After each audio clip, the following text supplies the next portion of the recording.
wabarakatuh. Kepala Sekolah SD Negeri 1 Bungku yang saya hormati serta rekan-rekan guru yang juga saya hormati, terima kasih pada siang ini sudah meluangkan waktunya untuk duduk bersama-sama dalam rangka aksi nyata diseminasi budaya positif di lingkungan sekolah kita, yaitu di SD Negeri 1 Bungku, Kecamatan Bungku Tengah. Sebelum kita mulai acara, saya minta kesediaannya pada Ibu Kepala Sekolah untuk memberikan sambutan. Pada Ibu, saya persilakan.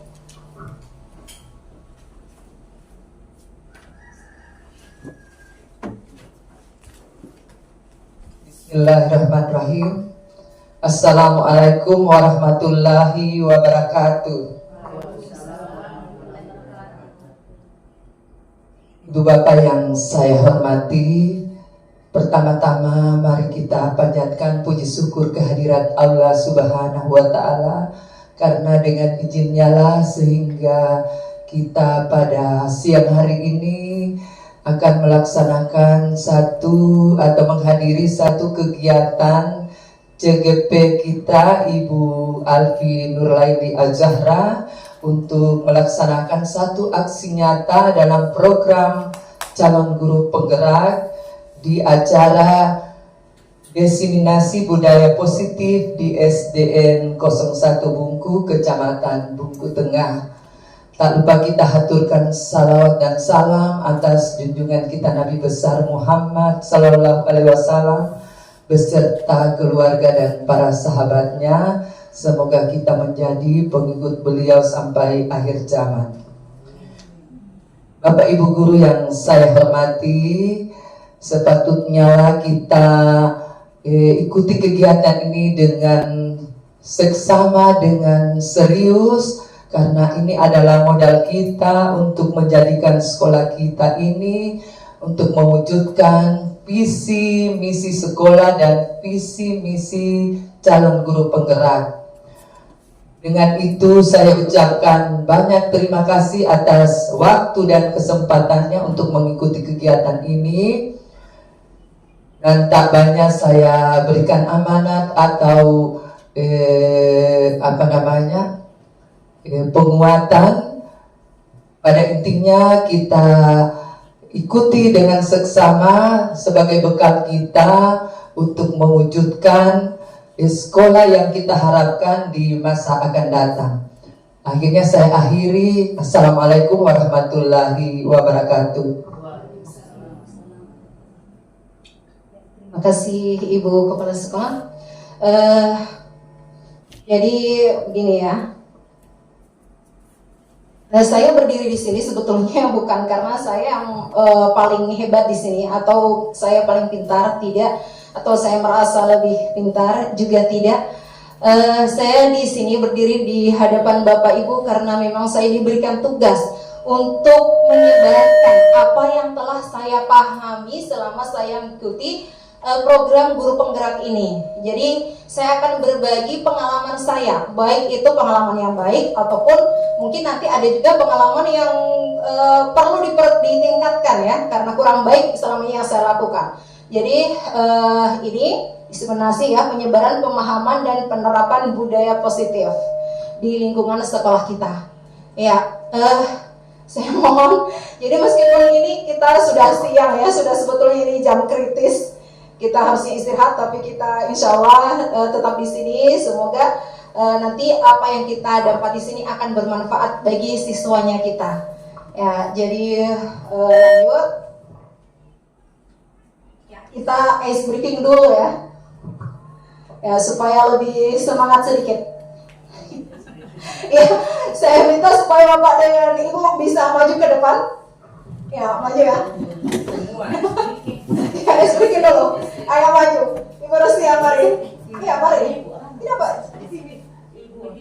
Harus berpasangan di sini, nggak apa-apa.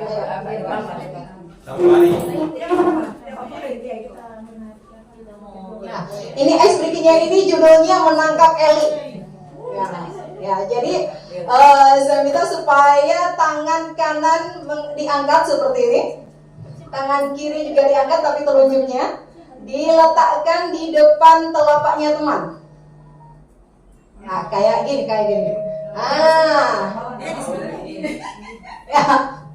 Ya, seperti itu ini. Atau buku tukar posisi juga boleh. Ini Ibu Jula dengan Ibu Sunarni ya. Ya ini ya. Jadi begini peraturannya. Kalau nanti saya bilang kata Eli, silahkan digenggam itu jarinya teman. Tetapi dalam waktu yang bersamaan kita juga berusaha untuk menghindar. Ya, tes dulu ya. Coba saya tes bilang, Eli. Ya gitu ya.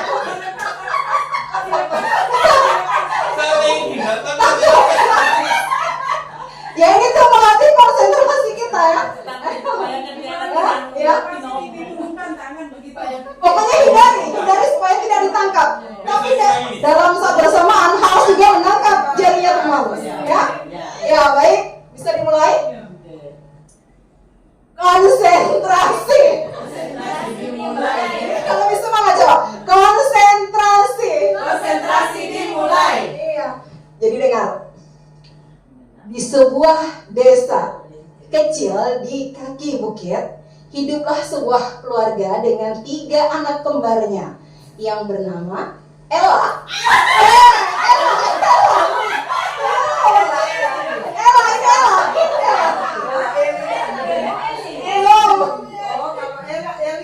Eli ya, menangkap Eli ini. Ya. Yang bernama posisinya. Yang bernama Ella. Fokus ya, konsentrasi. Eli.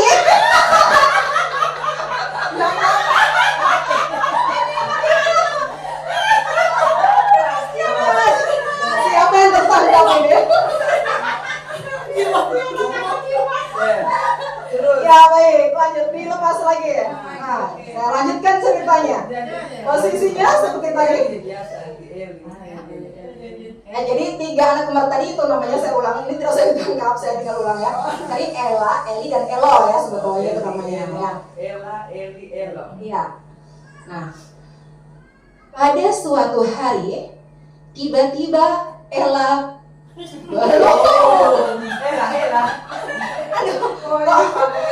konsentrasi ya, fokus.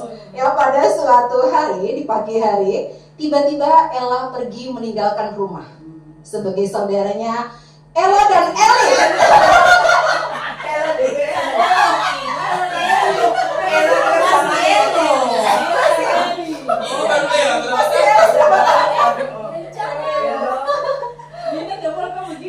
Ya, lepas lagi ya. Pergi mencari saudaranya. Menjelang sore hari, Ella datang. Ella datang bersama Elo.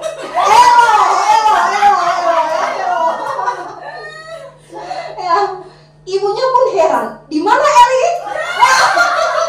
Tidak ada yang berhasil ditangkap ya. Baik, terima kasih Bapak Ibu, silakan kembali ke tempatnya. Kalau hilang mau kotornya terkuai. Diulangi besok ini tidak lengkap kita. Lengkap ya.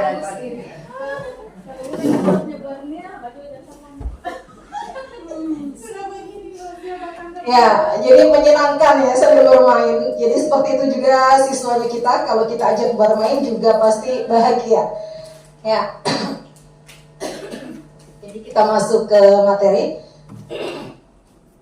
Jadi ini adalah topik-topik yang akan kita pelajari dalam konsep inti budaya positif. Ya. Jadi ada 7 topik nanti yang akan saya sharing kepada Bapak Ibu. Yang pertama adalah perubahan paradigma belajar. Kemudian yang kedua disiplin positif. Yang ketiga adalah motivasi perilaku manusia. Kemudian ada kebutuhan dasar manusia. Kemudian posisi kontrol restitusi. Dan yang keenam adalah keyakinan kelas. Dan yang terakhir adalah segitiga restitusi. Saya harap semoga kita tetap menjaga semangat ya sampai nanti berakhir di segitiga restitusi.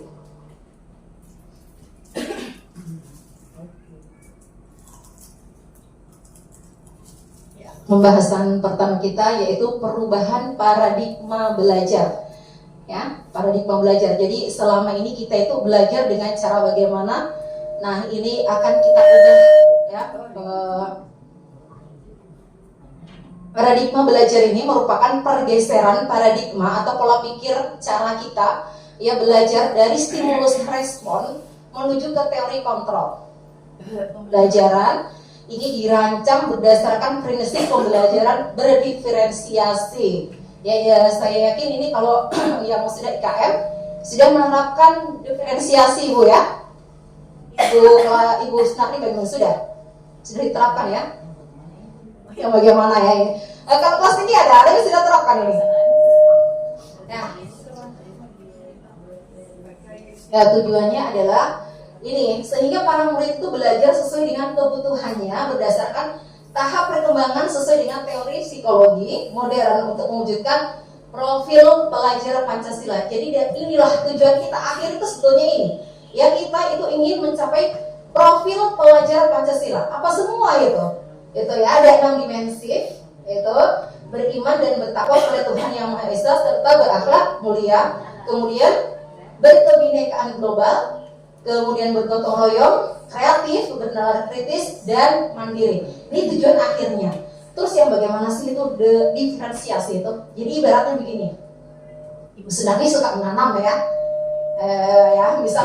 misalnya nanam sayur, terong, ada kangkung, kemudian ada juga mungkin nanam ubi, terus apalagi Ibu Sunarni yang biasa ditanamnya di kebunnya, mungkin kelor gitu ya. Nah, apakah tadi itu misalnya antara kangkung, kemudian terong, kelor itu kan sama-sama sayur. Apakah mereka itu diperlakukan dengan sama cara merawatnya? Kalau pengalaman Ibu Sunarni bagaimana? Beragam ya. Boleh pakai mic? Sama. Tidak usah. Hah? Tidak usah. Ya, bagaimana Ibu? Kalau pengalamannya Ibu merawat tanaman dengan berbagai macam jenis begitu, tapi sama-sama sayur ini. Ya, untuk setiap jenis sayur itu jelas untuk penanganannya itu dia beragam karena dari jenis saya bilang kelor jelas itu kalau misalnya kita hanya tanam saja, tetapi untuk misalnya sayuran terus kita harus merawatnya, memberikan pupuk dan lain sebagainya. Berarti untuk dalam pembelajaran diferensiasi itu berarti setiap anak kita memberikan perhatian ataupun apa dengan yang berbeda antara satu dengan lain. Terima kasih.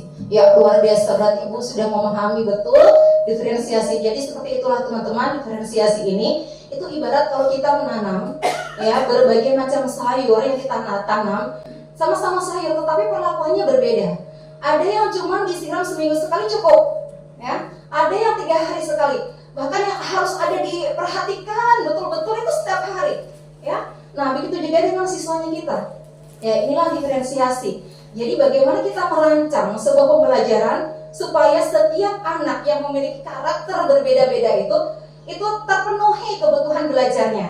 Jadi bukan hanya siswa yang pintar saja yang kita perhatikan, baik yang kurang maupun yang sedang dan yang pintar itu semua terpenuhi. Nah, itu diferensiasi dengan tujuan yang seperti tadi ya, profil pelajar Pancasila.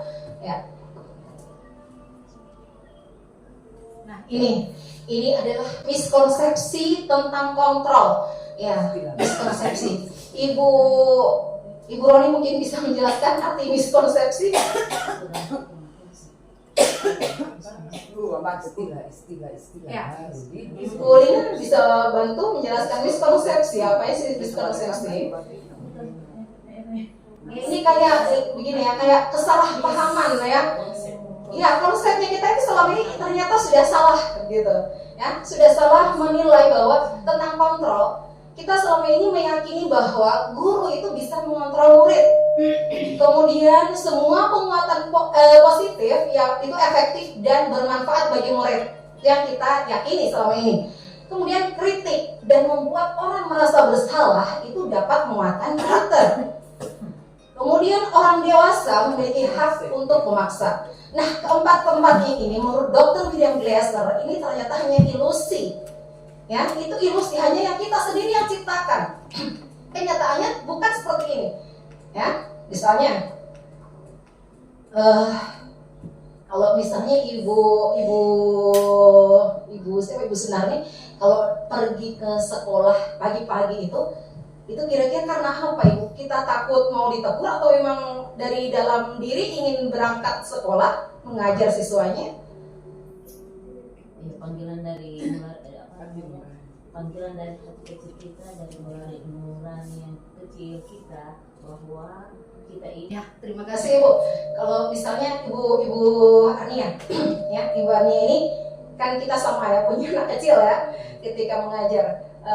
Misalnya ketika perjalanan kemarin buru-buru, ya sudah mau jam 7, tetapi dilihat di situ ada seseorang yang membutuhkan pertolongan di jalan. Apa yang akan Ibu Ania lakukan? Nah, jelas menolong orang yang membutuhkan itu, artinya membutuhkan pertolongan kita itu didahulukan. Sekalipun kita datang terlambat, tadi kan kita punya alasan. Oh ya, terima kasih. Jadi meskipun kita akan datang terlambat dan mungkin akan ditegur oleh atasan, tetap kita akan menolong orang yang membutuhkan ya. Jadi sebetulnya siapa yang mengontrol perilaku kita? Ya, benar. Sebenarnya kita sendiri yang bisa mengontrol diri kita. Begitupun juga dengan siswa. Ya. Nah, ini adalah mengubah paradigma stimulus respon ke pendekatan teori kontrol. Ya, stimulus responnya adalah realitas atau kebutuhan kita sama. Teori kontrolnya, kebutuhan kita itu berbeda. Semua orang melihat hal yang sama. Teori kontrolnya setiap orang memiliki gambaran yang berbeda. Ini kenyataannya yang sebelah sini ya. Nah, ini biasanya kita pikirkan seperti ini.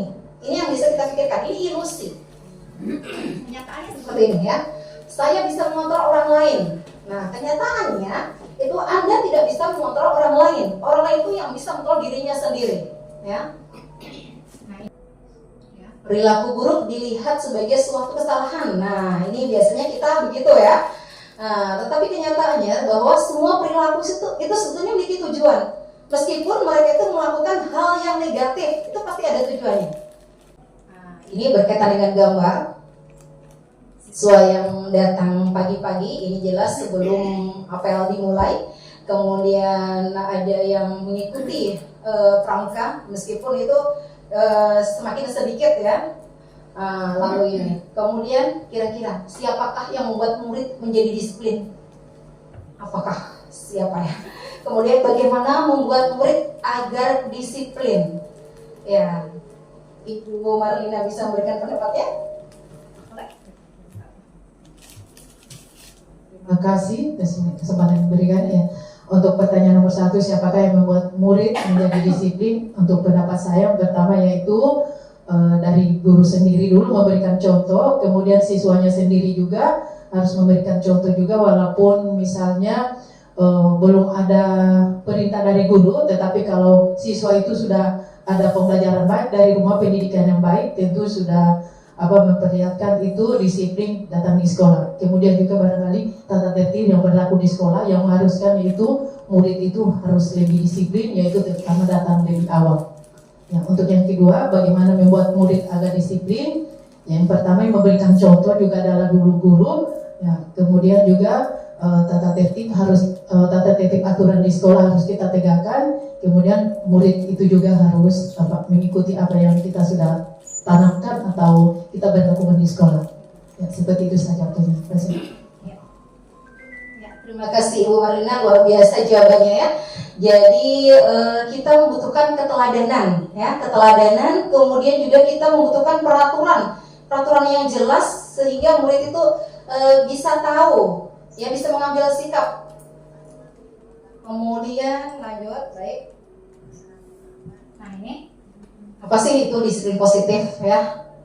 Disiplin positif itu adalah disiplin diri yang memiliki motivasi dari dalam diri mereka sendiri.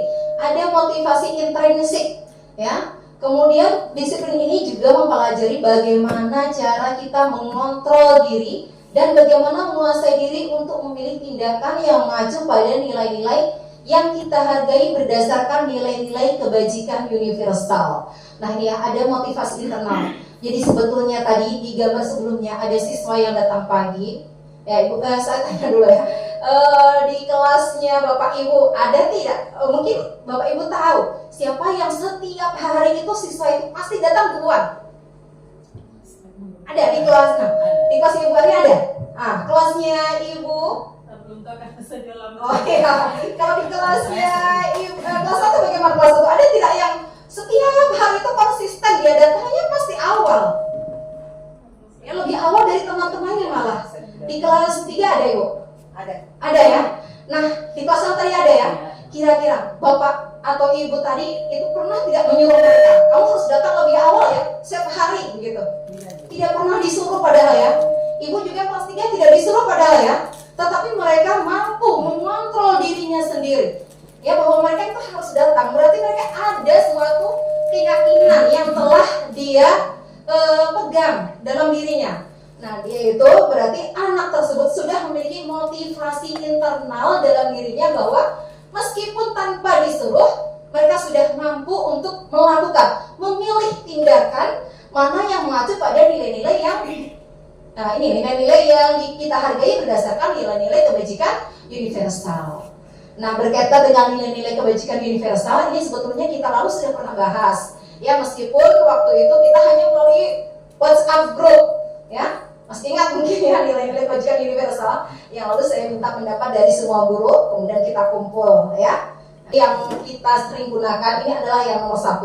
Ya, ini yang sesuai dengan tujuan pendidikan nasional kita ya, menuju profil pelajar Pancasila dengan ke-6 dimensinya. Kemudian selain itu ada juga nilai kebajikan universal lain dari IBO Primary Years Program, mengharapkan sikap murid yang toleransi, rasa hormat, integritas, mandiri, menghargai, antusias, empati, keingintahuan, kreativitas, kerjasama, percaya diri, dan berkomitmen.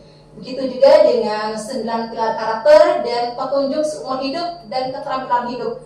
Nah, ini masih ada juga yang lain. Ini adalah nilai-nilai kebajikan universal, di mana nilai-nilai ini disepakati bersama tanpa memandang suku, bangsa, atau bahasa manapun. Ya, kita masuk ke materi yang ketiga, topik yang ketiga.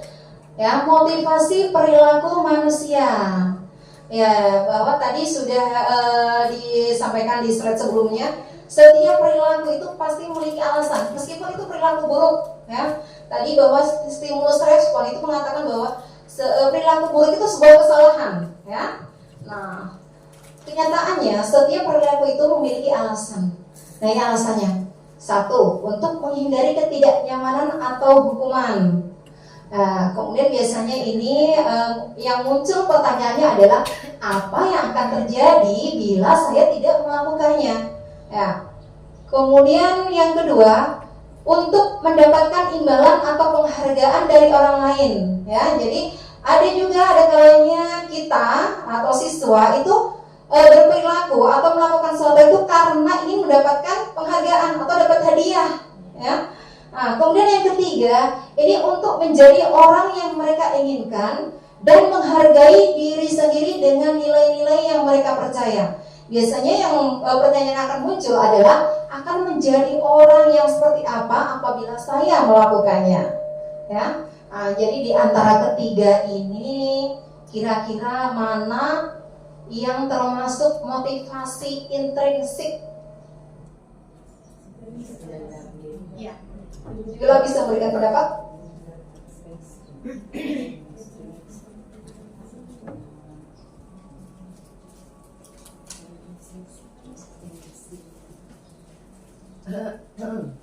Siapa yang bisa berikan pendapatnya? Oh, mungkin Pak Tamrin bagaimana Pak?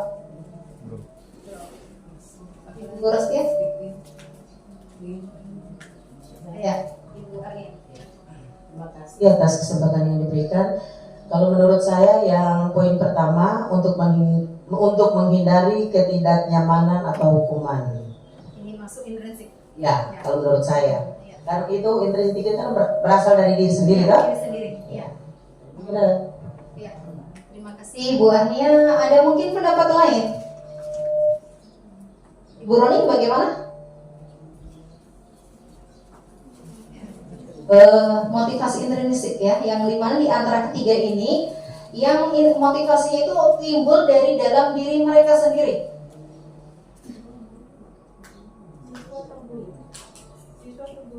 Ya pokoknya kita semua, ya, baik siswa, baik kita juga ini, kita itu berperilaku juga karena ini. Ya, tetapi mana kira-kira yang intrinsik ya? Kan kita juga kadang memang berperilaku karena memang menghindari ketidaknyamanan ya. Nah, kita memang terpaksa begini karena kalau tidak begitu nanti kita tidak ditemani. Misalnya mungkin kan anak-anak kan ada yang begitu, itu berarti menghindari ketidaknyamanan. Kemudian ada juga biar saya dapat hadiah, nah itu ya. Nah, atau nanti supaya dipuji sama ibu guru, nah itu juga termasuk ya. Nah, kemudian yang ketiga juga ini untuk memang mereka itu ingin menjadi yang mereka inginkan sendiri dan menghargai diri sendiri dengan nilai-nilai yang mereka percayai. Nah, menurut Ibu Arnia tadi nomor 1 ya, ini intrinsik. Ada lagi yang lain? Ada pendapat yang lain tidak? Nomor 2. Menurut Ibu Marlina nomor 2. Ini yang intrinsik nomor 2. Untuk mendapatkan imbalan atau penghargaan dari orang lain. Ya, termasuk intrinsik ya. Ya, oke. Bagus. Iya, terima kasih. Ada lagi yang punya pendapat lain? Saya rasa semua 1, 2, 3 itu masuk semua. Dan kepercayaan dari diri sendiri. Kan ada yang ingin tidak mau dihukum, ada juga yang mau imbalan atau penghargaan, ada juga yang inginkan untuk dihargai. Baik, ya baik, terima kasih. Jadi begini ya, motivasi intrinsik atau motivasi internal itu muncul bukan karena faktor luar, ya. Jadi misalnya untuk menghindari ketidaknyamanan atau hukuman, dia kan takut mau dihukum. Itu berarti hukuman dari siapa? Dari orang lain, ya kan? Dari luar. Kita juga menghindari ketidaknyamanan. Ketidaknyamanan ini berasal dari mana? Juga dari lingkungan sekitar mereka. Ini berarti dari luar. Jadi nomor 1 ini masuk dalam motivasi eksternal, ya, di luar dari dirinya sendiri. Nah, nomor 2 juga seperti itu. Imbalan atau penghargaan yang dia inginkan itu juga berasal dari orang lain. Dia kalau tidak diiming-imingi, ya tidak diiming-imingi begini, dia tidak mau kerja, ya. Nanti misalnya, ayo sana cepat cuci bajumu, malas. Nanti saya kasih HP, ya sudah, kerja. Begitu kan biasa anak ya, lagi sibuk main game, misalnya diambil HP-nya kan jadi malas gitu kerja. Nah, nanti kalau dikasih HP baru dia semangat lagi. Nah, ini termasuk motivasi yang kedua, ya. Nah, ini juga karena faktor luar, bukan dari dirinya sendiri. Nah, jadi kesimpulannya yang intrinsik itu adalah yang ketiga. Ini baik disuruh maupun tidak, baik mau ada imbalan atau tidak, mereka tetap akan melakukannya. Seperti tadi siswa yang datang awal-awal tadi, ibu tidak pernah kasih hadiah kan? Iya, ibu tidak pernah suruh kan? Tapi dia setiap hari datang lebih pagi dari temannya, ya. Gitu ya, itu sudah memiliki motivasi intrinsik dalam dirinya. Nah, sudah paham ya ini ya? Oke, lanjut. Nah, ini kebutuhan dasar manusia. Ya, jadi sebetulnya apapun yang kita lakukan, ya, kita lakukan itu sebetulnya kita menuju pada pemenuhan kebutuhan kita, ya. Baik itu positif, baik itu negatif, itu sebetulnya kita sedang memenuhi kebutuhan kita. Ya, ini contohnya ya. Ini ada kasus Bu Ambar, wali kelas 3 SD Pelita Bangsa sedang bingung menghadapi ulah dodo. Nah, salah satu murid di kelasnya. Beberapa anak kelas 3 telah datang kepadanya dan mengeluhkan dodo yang setiap hari meminta bekal mereka dengan paksa. Kira-kira ada tidak di sekolah ini yang begini ya? Yang sering begitu ya? Ada ya? Ada. Oh ada. Nah ini yang menarik ini ya. Menarik untuk kita mau telusuri dan kita harus pecahkan masalahnya. Ya. Kemudian jika Anda menghadapi situasi seperti ini, seperti Bu Ambar ini ya, apa yang akan Anda lakukan? Dan menurut Anda, apa kira-kira alasan Dodo melakukan hal tersebut? Ini kok seringkali minta bekalnya sama teman. Nah, apa kira-kira alasannya? Ya, kenapa dia selalu begini nih? Nah, kalau Ibu Fatmin deh. Nah, ini kan ada istilahnya Iya, gitu. ada. Ini kabelnya tidak cukup, Bu. Bisa berdiam. Oke, terima kasih. Langsung aja. Kalau di kelasku itu Ajam itu anaknya kayaknya minta perhatian ya, karena uang ada, uang jajan ada, tapi selalu pinjam paksa punya temannya biar sudah ditegur. Jadi saya anggap itu kayaknya dia butuh perhatian. Karena untuk apa-apanya semua kalau saya tanya ada kok, ada uang, biasa ada alat tulisnya ada juga, tapi kalau pinjam sama temannya maunya memaksa kalau dia dikasih dia memaksa begitu. Jadi saya anggap dia kayaknya kurang perhatian aja, minta diperhatikan. Ya aja. Ya, terima kasih Bu Fatmin. Ya, saya minta pendapatnya Ibu Roni lah, ya. Ibu Roni, kira-kira kalau Ibu Roni jadi Ibu Ambar, apa yang akan Ibu Roni lakukan? Terima kasih. Kalau untuk saya, ya barangkali kalau di kelas 3 belum ada juga saya dapatkan seperti itu anaknya. Karena mereka pada hari Jumat misalnya contohnya disuruh membawa bekal, jadi semua ada, kemudian ada juga yang tidak membawa, tetapi mereka, karena saya sudah sampaikan sama anak-anak bahwa kalau ada bekal yang lebih supaya dibagikan kepada siswa yang tidak membawa bekal, ya seperti itu.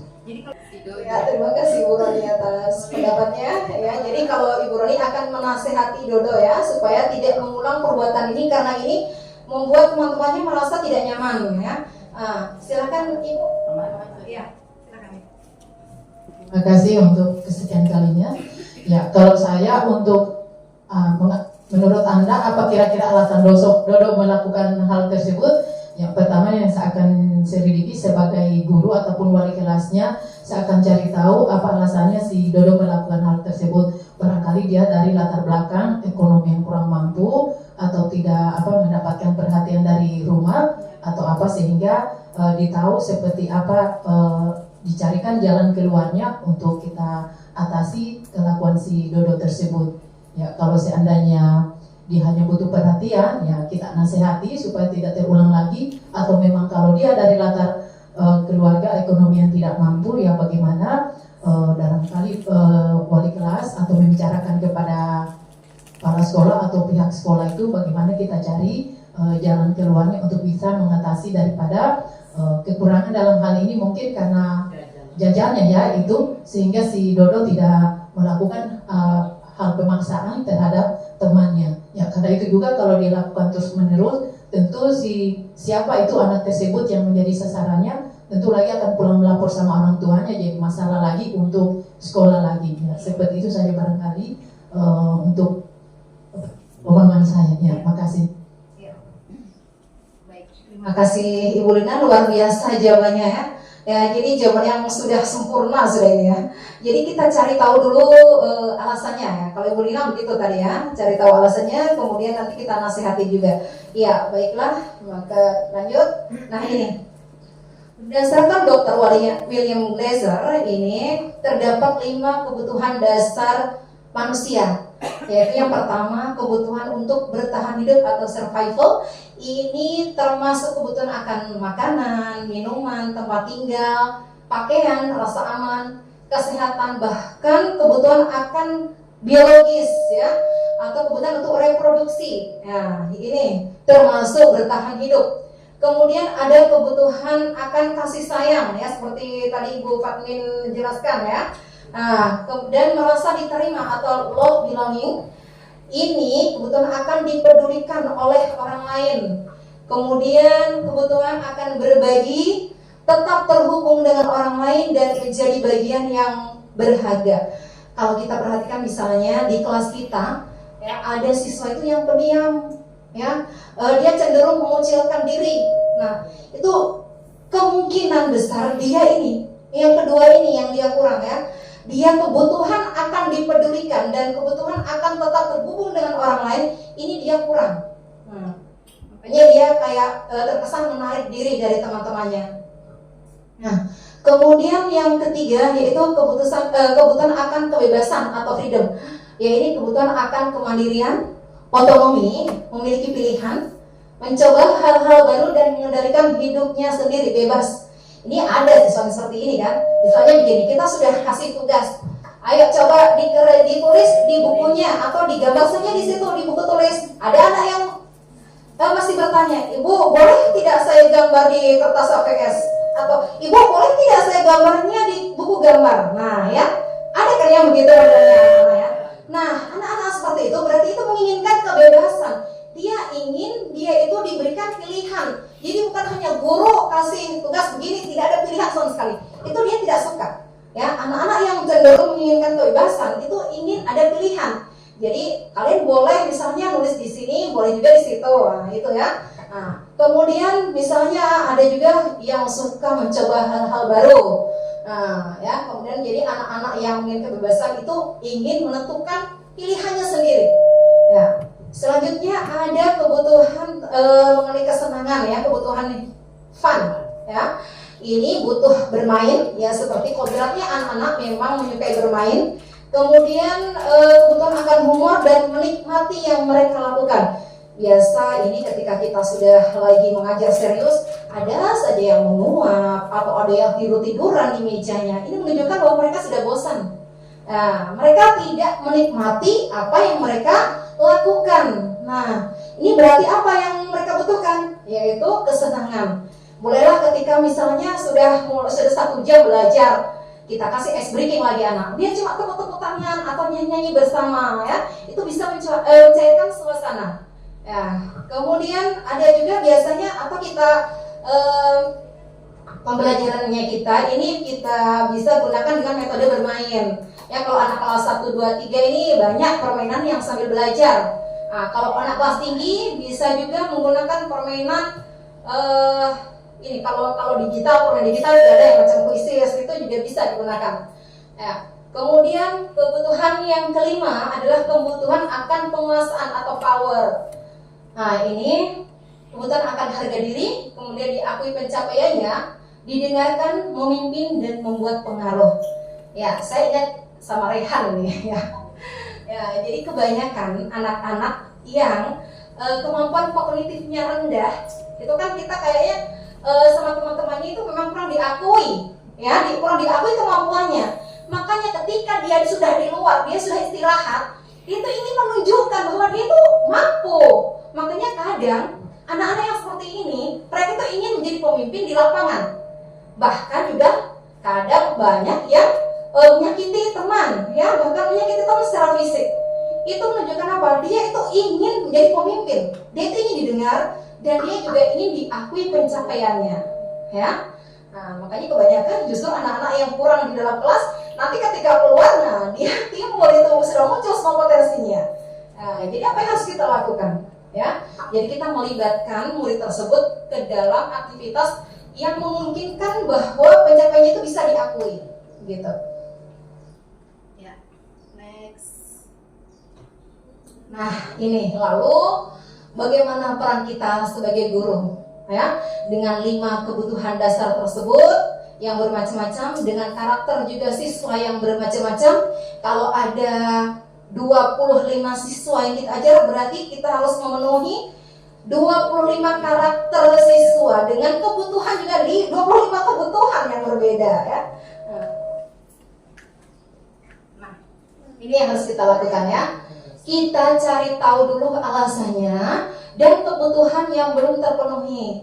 Ya, karena kebanyakan siswa yang berperilaku buruk atau berperilaku negatif itu sebetulnya dia itu ada kebutuhannya yang belum terpenuhi. Ya, dari 5 kebutuhannya itu ada salah satu yang terpenuhi.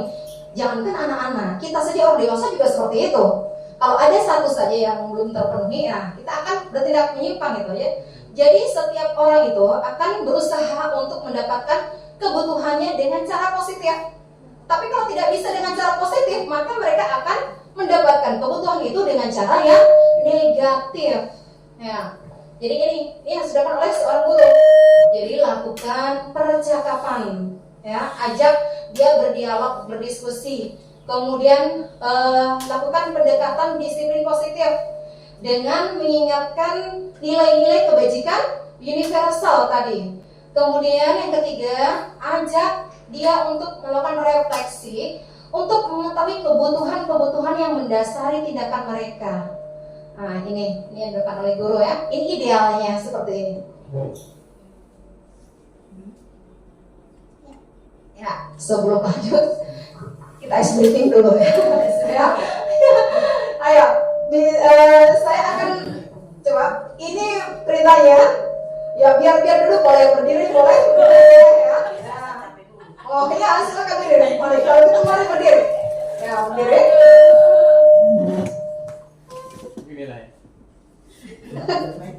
Ya, tidak begitu lagi ya, tidak begitu lah ya. Nah, jadi Kita menjawab. nah, ini ice breakingnya ikuti yang didengar. Ya, ikuti yang didengar. Baik, sudah? Siap? Ikuti yang didengar ya. Karung. Masa tidak ikut ini ya? Ayo, konsentrasi. Konsentrasi dimulai. Iya. Ayo, Pak. Karung. Karung. Kurang. Kuring. Karung. Kurang. Kuring. Ada berapa karung? 4. Berapa? Kurang ulang itu. Ya. Oh tidak bagi pun bisa. Iya. Bisa diikuti. Saya kira disuruh bagi. 5. Salah. Ayo berani? 1 karung. Karung 3. 3. Salah juga. Karung. Kuring. Salah. 5. Salah Pak. 4. Salah. Salah juga. Salah. 3 salah. 2. Salah. Karung. Salah juga. Salah. Konsentrasi dimulai. Konsentrasi di Apanya yang ditanya itu? Diulang. Oh cara berucapkan. Oh, yang ucapkan tadi ya. Ulang. 1, 2, 3. Mau diulang? Baik. Ulang ya. Kita sebelumnya. Karung. Tidak ada konsentrasi memang. Ya. Konsentrasi. Konsentrasi dimulai. Oke. Karung. Ya, ikuti. Betul berikuti ya. Karung. Kurang. Kuring. Karung. Kuring. Ada berapa karung? 3. Salah. 3. Saya hitung matahari Tiga saya. kali disebut karung.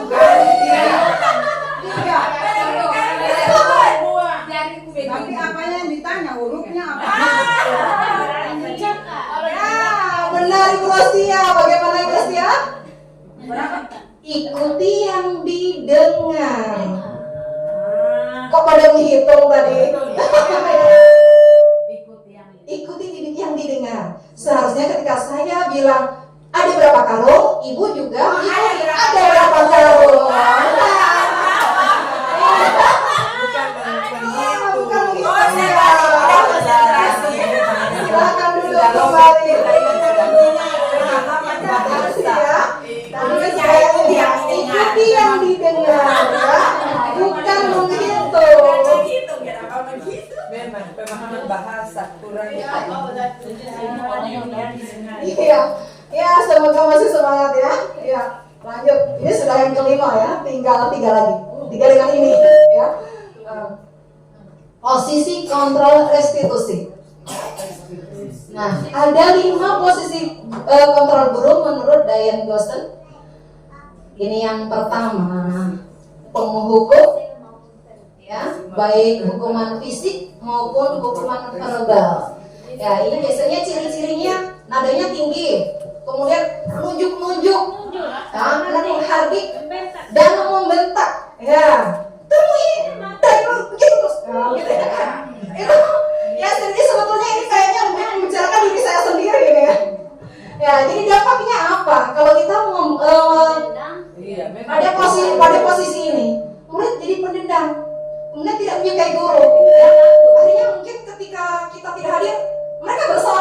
ya. Ya, tidak hadir ya. Nah, kemudian yang kedua, ada posisi guru pembuat rasa bersalah. Nah, ini suaranya memang lembut, ya, tenang. Namun kata-katanya itu menyakitkan murid, ya. Kamu ini, kamu lagi terlambat lagi.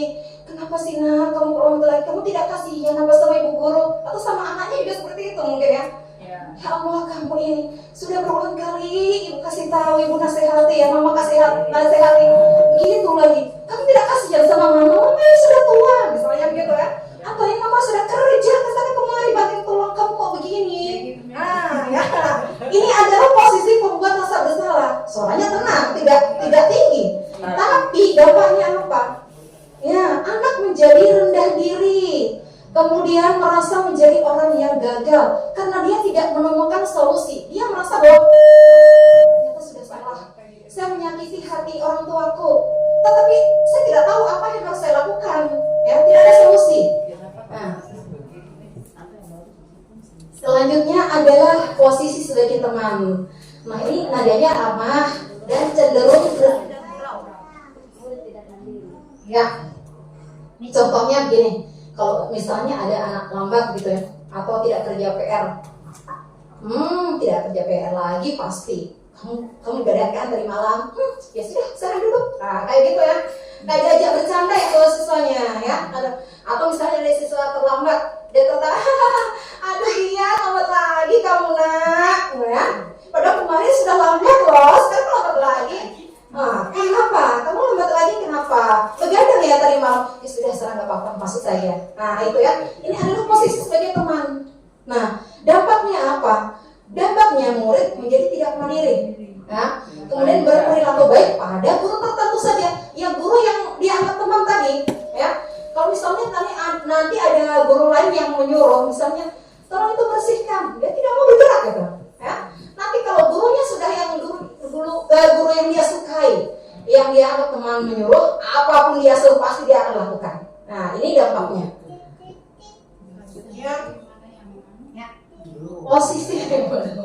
Posisi pemantau. Nah, ini adalah suaranya datar biasa saja, tidak tinggi juga tidak rendah. Kemudian bicara menggunakan data untuk mengontrol murid. Jadi ini berdasarkan peraturan-peraturan. Nah, misalnya kita sudah punya peraturan kelas misalnya gitu, terus ada anak yang melanggar. Jadi tinggal kita tanya dengan surat data, oh kamu tidak kerja PR, kamu sudah tahu kan konsekuensinya?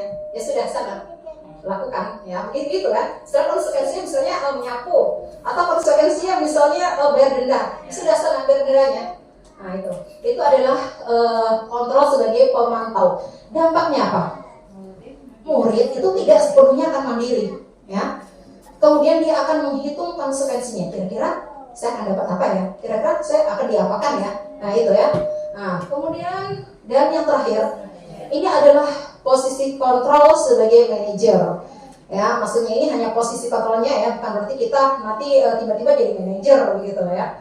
Nah, jadi ini suaranya netral, mengajukan pertanyaan bermakna untuk membuka pikiran murid. Kemudian guru membimbing murid untuk memecahkan masalahnya sendiri, diajak ngobrol, ya. Kenapa kamu kok terlambat? Apa alasannya?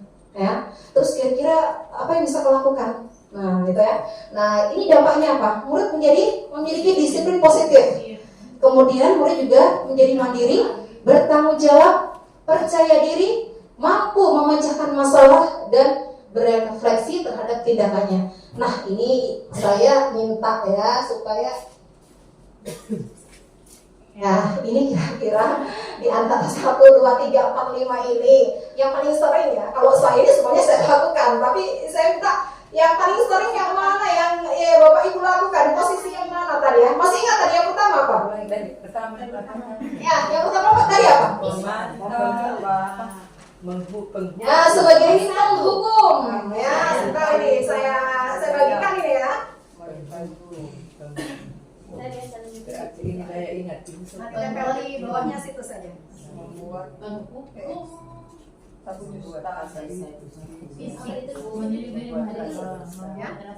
Ya, kira-kira di posisi mana biasanya kita?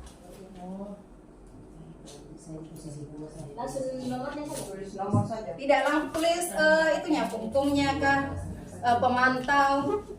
Oh yang Ya. Ya, ini yang pertama penghukum, kedua pembuat rasa bersalah, ketiga sebagai teman, keempat pemantau, kelima manajer. Ya, boleh lebih dari satu. boleh lebih dari satu. Satu saja. Ya, yang paling sering kita lakukan. Kita sebagai apa ya? Mantap Bagi, manajer. ya silakan. Nomor 5. Pemantau juga. Ya, silakan ditaruh di depan. Membuat rasa bersalah. Ya, di bawah situ saja. Yang sudah boleh ditambah di depan. Yang paling sering dilakukan. Manajer sih sekali. Ya, yang paling sering saya. Oh ya nanti sebentar jelaskan kalau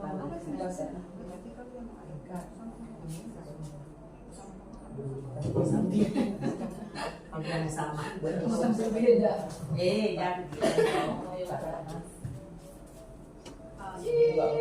Ya, silakan Bapak Ibu. Apa itu? Pemantau. Di sana punya nomor Saya malakat dengan apa itu? Ya, langsung saja dilekatkan. Tidak terbalik kan? Iya. Oh, tak balik saya ngobrol. Terbalik. Ini. Siapa itu cabut juga itu? Kita tulis kadang-kadang juga jadi penghukum, kadang-kadang jadi teman. Semua satu ya. Ya baik. Pembuat rasa bersalah dan posisi teman ya. Kemudian Ibu Arnya ini pembuat rasa bersalah, teman, pemantau, manajer. Wow, ya bagus, luar biasa ini sudah berposisi sebagai manajer. Ya, kemudian ada posisi sebagai teman, pemantau, pembuat rasa bersalah. Posisi penghukum dan posisi teman. Penghukum, pembuat rasa bersalah.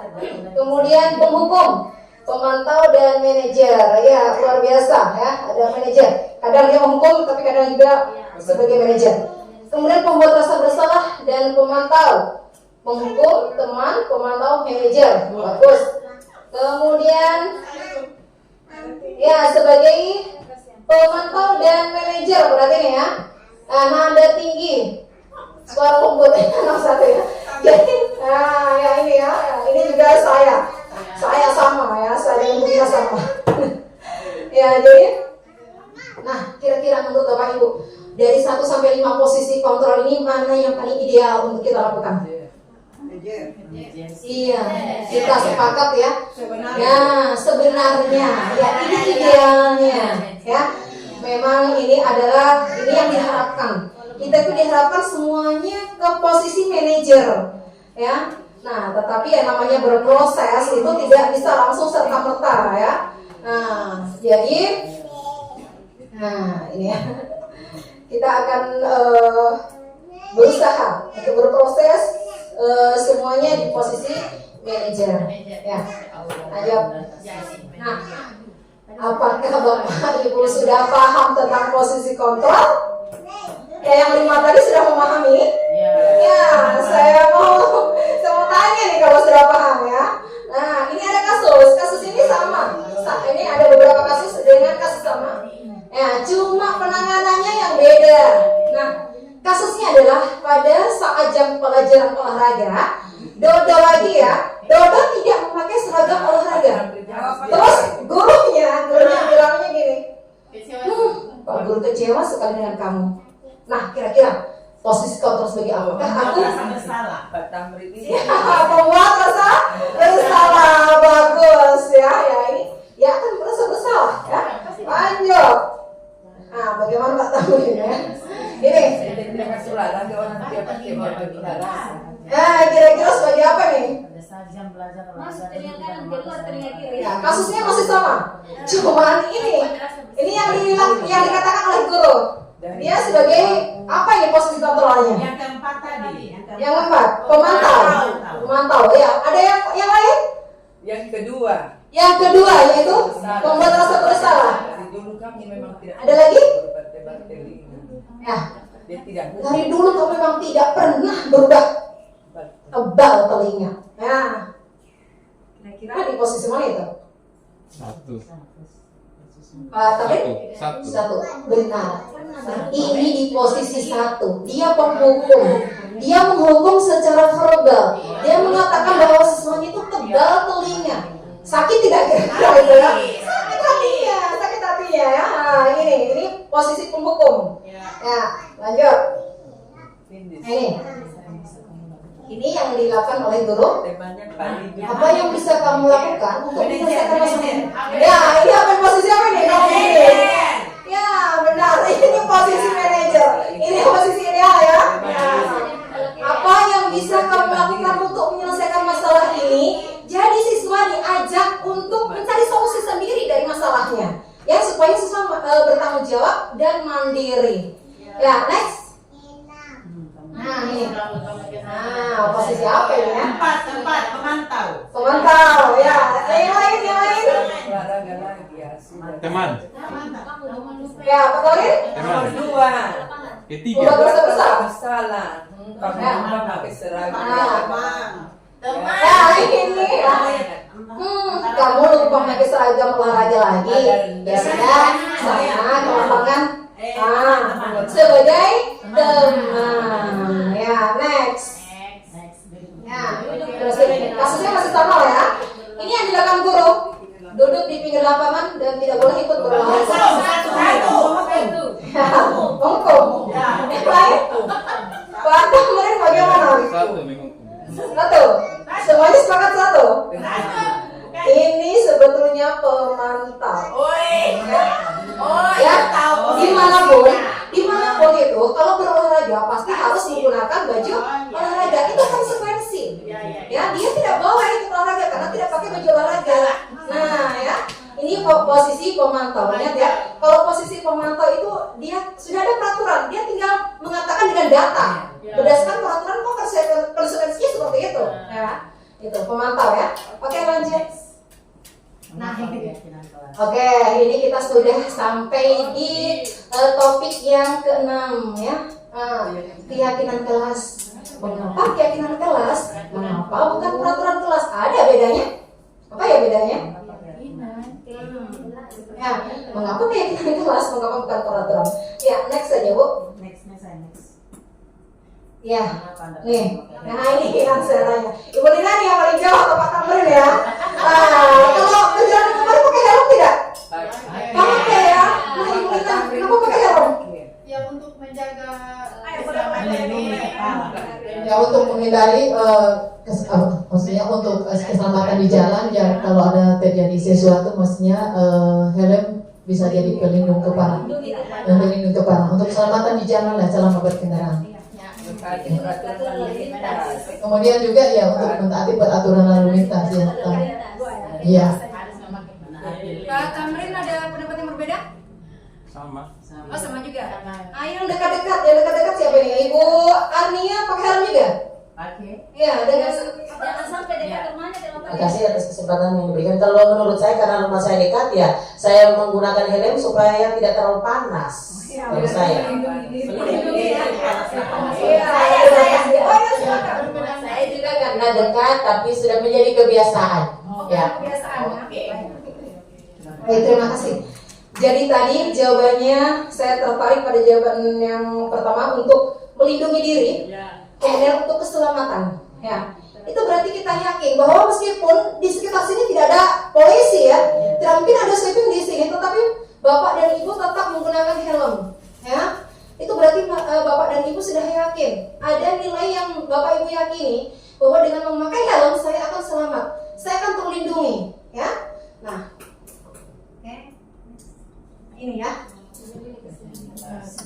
keyakinan kelas itu adalah nilai-nilai. Jadi nilai-nilai keselamatan atau kesehatan yang Bapak Ibu utarakan tadi itu yang kita sebut sebagai suatu keyakinan, yaitu nilai-nilai kebajikan atau prinsip-prinsip universal yang disepakati bersama secara universal lepas dari latar belakang suku, agama maupun bahasa. Ya, nah ini. Ya, jadi bukan karena peraturan ya. Meskipun tidak ada polisi, kita yang dekat-dekat tetap menggunakan helm. helm. Itu karena ada nilai keyakinan, ada keyakinan yang telah ada dalam diri mereka. Lanjut. Ya.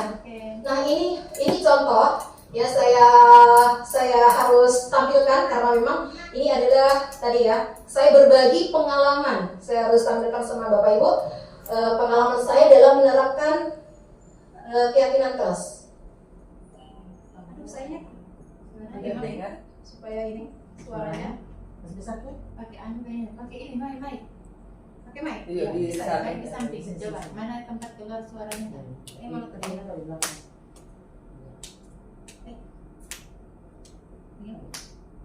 Mana apa Iya, di sini? di sini. Nah. Ya, tidak bisa. Ini ada satu. Tempat suaranya kan?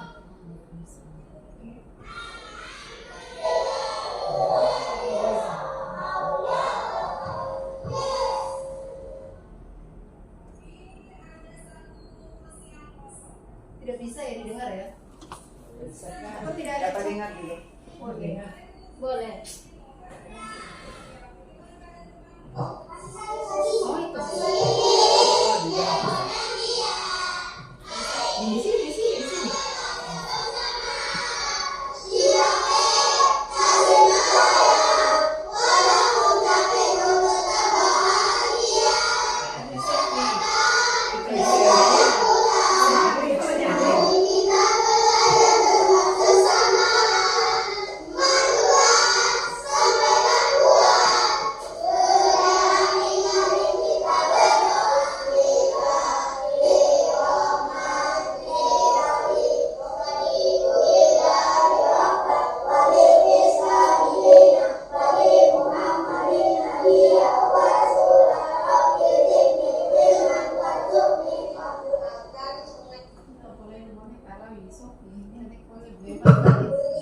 Ya ini prosedur pembuatan keyakinan kelas. Yang pertama surat pendapat ya. Kita membayangkan atau kita menginginkan itu sesuai dengan keinginan ya. Coba kalian menginginkan kelas yang bagaimana?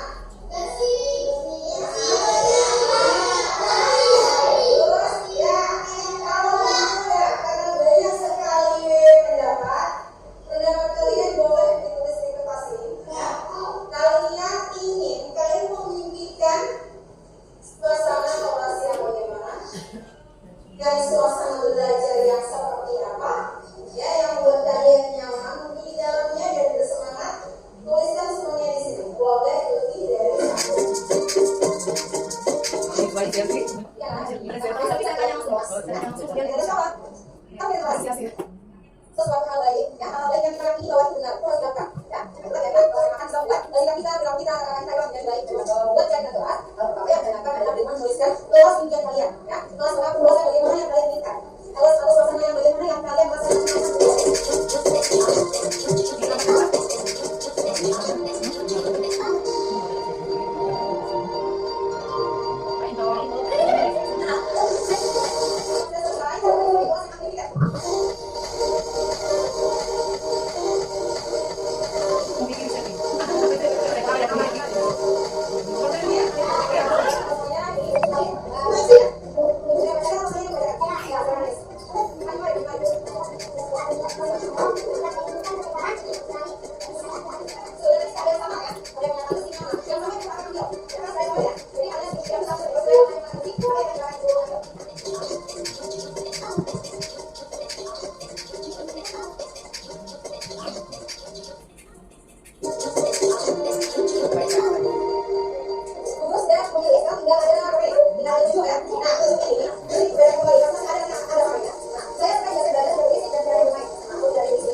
sekarang ke topik segitiga restitusi. Ini adalah topik yang terakhir, yaitu restitusi itu adalah apa ya?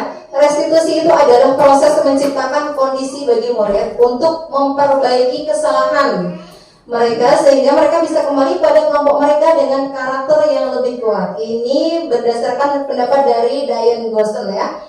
Kemudian restitusi merupakan suatu proses dialog ya, yang dijalankan oleh guru agar dapat menghasilkan murid yang mandiri dan bertanggung jawab. Nah, kalau kita hubungkan dengan posisi kontrol tadi, kira-kira ini di posisi kontrol yang mana ini? Di mana posisi kontrol guru tadi ya? Ya sebagai manajer, karena kita ada tahapan melalui proses dialog ya, ada dialog dengan siswa. Yang next Ibu. Ya, ini tahapan segitiga restitusi. Yang pertama menstabilkan identitas, kemudian yang kedua validasi tindakan yang salah, kemudian yang ketiga menanyakan keyakinan. Next. Ini saja, ini contohnya yang pertama ya, tadi yang di bawah menstabilkan identitas itu bisa kita tanyai siswa ya. Jadi kita jangan kita membuat ini maksudnya ini membuat siswa itu sudah merasa nyaman ya, ketika kita panggil itu sudah merasa nyaman dan tidak merasa mungkin kalau ada yang baku pukul dia sudah tidak merasa emosi lagi, kemudian atau mungkin merasa bersalah ya, sudah tidak ada perasaan seperti itu. Itu caranya begini ya, kamu misalnya dengan mengatakan kamu bukan satu-satunya yang pernah melakukan ini kok, tenang saja. Nah misalnya seperti itu. Atau setiap orang pasti memiliki kesalahan, nah ya, ibu guru juga pernah kok melakukan kesalahan. Nah itu ya, nah itu nanti membuat anak sudah tenang akhirnya ya. Kalau sudah tenang, anak-anak sudah tenang, sudah bisa diajak ke dialog ke tahapan berikutnya. Maka yang kedua adalah kita validasi tindakan yang salah. Ditanya, ya apa yang kamu lakukan tadi tentu memiliki alasan bukan ya. Nah seperti itu ya. Kemudian atau ditanya, adakah cara yang lebih efektif daripada pukul teman? Ada tidak? Nah begitu ya, itu validasi tindakan yang salah. Kita tanyakan apa alasannya. Dan kalau mereka sudah mulai terbuka sama kita, maka yang terakhir adalah menanyakan keyakinan. Ya, kemudian ditanyakan, kira-kira tindakanmu tadi itu sudah sesuai belum dengan keyakinan kelas kita? Ya, kalau dia jawab belum, ya, atau nah, keyakinan kelas mana yang telah kamu langgar? Ditanya seperti itu. Kemudian juga kamu ingin menjadi orang yang seperti apa? Nah, nanti mereka pasti akan, saya ingin jadi orang disiplin Bu, yang bertanggung jawab dan seterusnya. Dari situlah nanti kita akan gali. Jadi lain kali bagaimana? Apa yang harus kamu lakukan? Begitu. Ya, next. Ya, ini video lagi. Ini video ini berdasarkan kisah nyata ya. Sebenarnya benar-benar terjadi, cuma saya reka ulang. Ya, waktu itu kebetulan ada siswa yang terlambat, yang tidak membawa buku. Jadi saya video. Iya, Abrizam ini kebetulan ada, cuma ketika saya videonya dia sudah tertawa. Ya, baik. Ini selanjutnya, video selanjutnya. Video selanjutnya Bu, video selanjutnya. Ya ini ketinggalan buku ya, jadi dia saya suruh menulis di buku yang lain saja dulu, nanti sampai rumah baru di salin. Kemudian ketika istirahat, Abrizan ini saya panggil, saya lakukanlah segitiga restitusi tadi, ya. Ini bisa minta tolong seperti tadi, oke. Ya. Ini tidak ada. Saya boleh sebentar ya?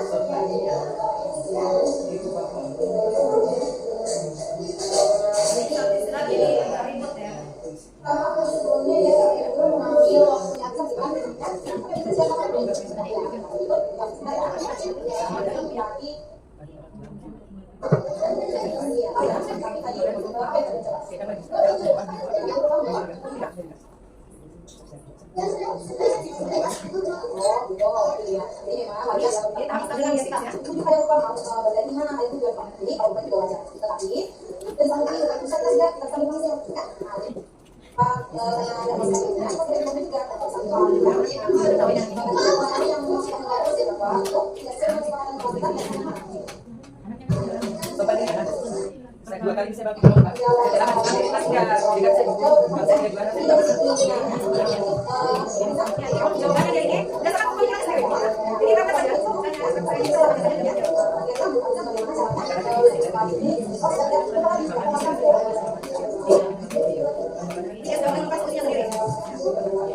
mulia.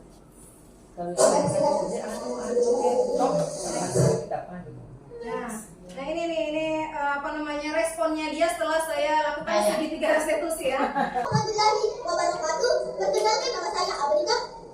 Dan buat saya senang sekali diajak berdiskusi oleh Ibu Guru Alfi untuk memecahkan masalah saya yang lupa membawa buku sesuai dengan jadwal. Saya jadi tahu apa yang harus saya lakukan saat lupa membawa buku. Terima kasih Bu Guru Alfi. Nah, ini baru dia punya. Nah, jadi terus ini refleksi diri saya sendiri yang juga saya harus tampilkan ya, hal baru yang saya pelajari setelah saya di CGP ini ya. Terutama yang budaya positif tadi, bahwa hal yang menarik bagi saya dan di luar dugaan adalah ini, teori motivasi perilaku yang nomor 2. Saya tidak menyangka bahwa ternyata penghargaan itu sama buruknya dengan hukuman ya. Ya karena begini, ketika kita sudah mengiming-imingi siswa bahwa nanti kalau kamu dapat nilai sekian saya kasih uang 50.000 misalnya, mungkin Najwa antusias. Nah ternyata yang dapat justru Indi misalnya ya, pasti perasaannya Najwa kan kecewa, dia akan merasa terhukum dengan sendirinya karena dia tidak mendapatkan apa yang dia inginkan. Ya itu yang saya tahu, oh ternyata penghargaan ini juga sama buruknya dengan menghukum, sama saja. Ya, kemudian saya menyadari bahwa posisi kontrol yang saya lakukan terhadap murid selama ini adalah sebagai penghukum dan pemantau. Ini saya ya. Jadi seharusnya posisi kontrol saya itu sebagai manajer, yaitu menangani masalah dengan menggunakan segitiga restitusi seperti yang Abriza minta tadi ya. Kemudian hal yang harus saya perbaiki ke depannya yaitu kontrol saya dalam menghadapi murid yang memiliki masalah, yaitu guru sebaiknya mengambil posisi sebagai seorang manajer dengan menerapkan restitusi dalam memecahkan masalah murid. Next. Oke, baik, ini adalah slide terakhir, kita tutup dengan ini kata-kata dari Ki Hajar Dewantara, Bapak Pendidikan Nasional kita, bahwa anak-anak itu hidup dan tumbuh sesuai dengan kodratnya sendiri. Pendidik, guru hanya dapat merawat dan menuntun tumbuhnya kodrat itu ya. Nah seperti itu. Jadi kita tidak bisa mengharap padi bisa tumbuh menjadi jagung ya. Seperti itu ya. Jadi next Ibu. Baik Bapak Ibu, jadi terima kasih atas waktunya. Semoga apa yang telah kita lakukan pada hari ini dan kita pelajari pada kegiatan ini akan berdampak positif bagi murid kita dan perubahan perilaku kita, dan juga semoga bernilai ibadah di sisi Allah SWT. Ya, saya sendiri mohon maaf jika ada salah kata. Wassalamualaikum warahmatullahi wabarakatuh.